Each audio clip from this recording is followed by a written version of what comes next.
The 10 worst typhoons to ever hit the Philippines.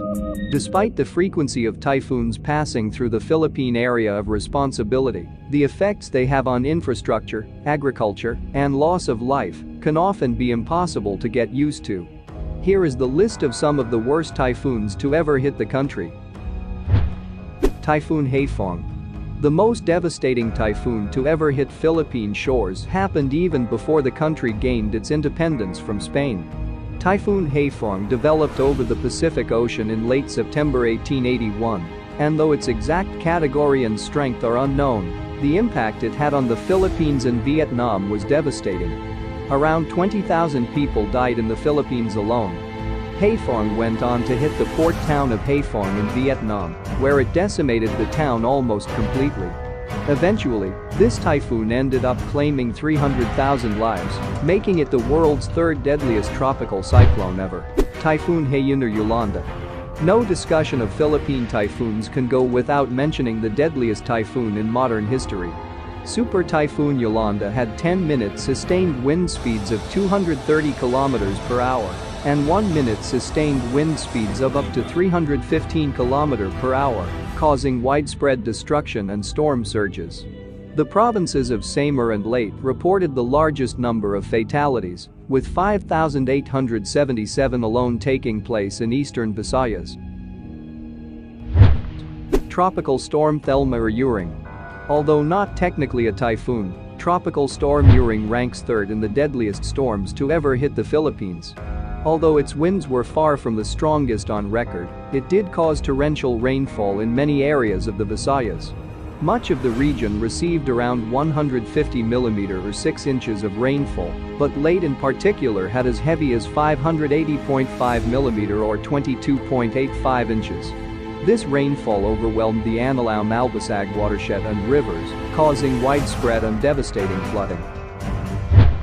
Typhoon Bophan or Pablo. Typhoon Pablo stands out for being the strongest recorded tropical cyclone to ever hit the island of Mindanao, which is often known for its lack of extreme weather events.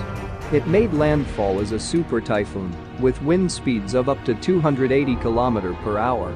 Pablo caused disruption of electricity in 2 provinces and triggered landslides all over the island, forcing over 170,000 people to evacuate before traveling through Palawan and eventually dissipating on December 9. Angela Typhoon. Angela Typhoon also has the particular distinction of being the oldest, deadliest typhoon to hit the Philippines in recorded history.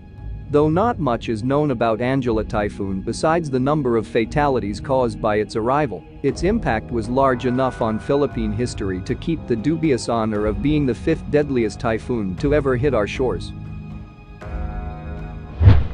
Tropical Depression Wennie. While also not technically a typhoon, Tropical Depression Wennie had the disastrous power of one due to its rainfall intensity.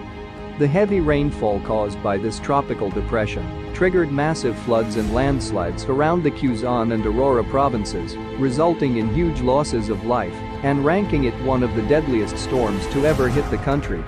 It eventually turned to a north-northwesterly track and was last located along the northwestern Luzon coast on November 30 before dissipating.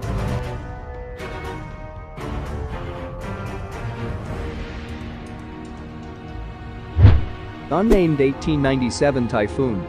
Although Typhoon Yolanda may be the freshest in recent memory, the provinces of Samar and Leyte are no strangers to deadly weather events.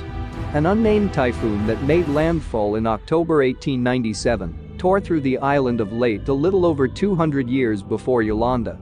Though it wasn't given a meteorological name, it caused enough extensive damage to claim the lives of approximately 1,500 people. It was recorded by the Observatorio de Manila. Typhoon Ike or Nitang.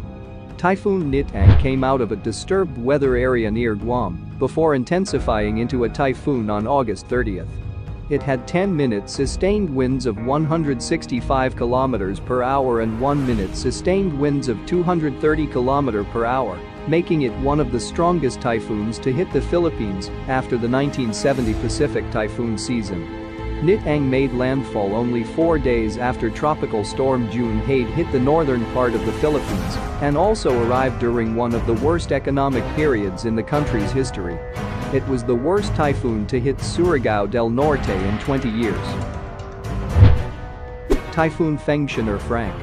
Typhoon Frank is perhaps best known for its role in the tragedy of the passenger ship MV Princess of the Stars, which capsized near Sibayan Island during the peak of the storm. Rescue attempts by the Philippine Coast Guard were impossible due to the size of the waves, and around 870 people perished. The country was poorly prepared for the impact of Frank due to errors in forecasting, which predicted that Frank would track to the northwest away from the Philippines, when it instead tracked west and hit full force over Luzon. Typhoon Durian or Reming. Typhoon Reming at peak intensity had 10-minute sustained winds of 195 km per hour and 1-minute sustained wind speeds of 250 km per hour. Its impacts were only exacerbated by the activities of Mayon volcano, which at the time had minor eruptions. Despite earlier preparations by the government, the heavy rainfall caused by Reming reaching over 457 mm or 18 inches in Albay clashed with the flows from Mayon, causing mudflows and lahar across the province. The torrential rain also caused dikes to break, inundating many parts of the region, and strong winds uprooted trees and houses.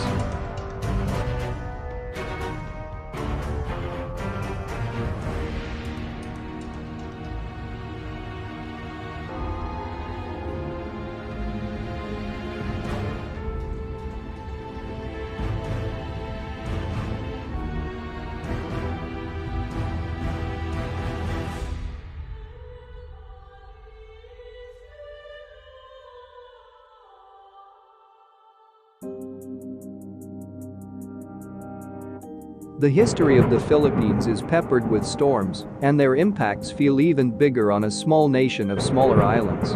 However, while any one of these typhoons could cripple a nation, Filipinos have always picked themselves back up again. Like the bamboo growing across the archipelago, they bend in the face of strong winds, but never break.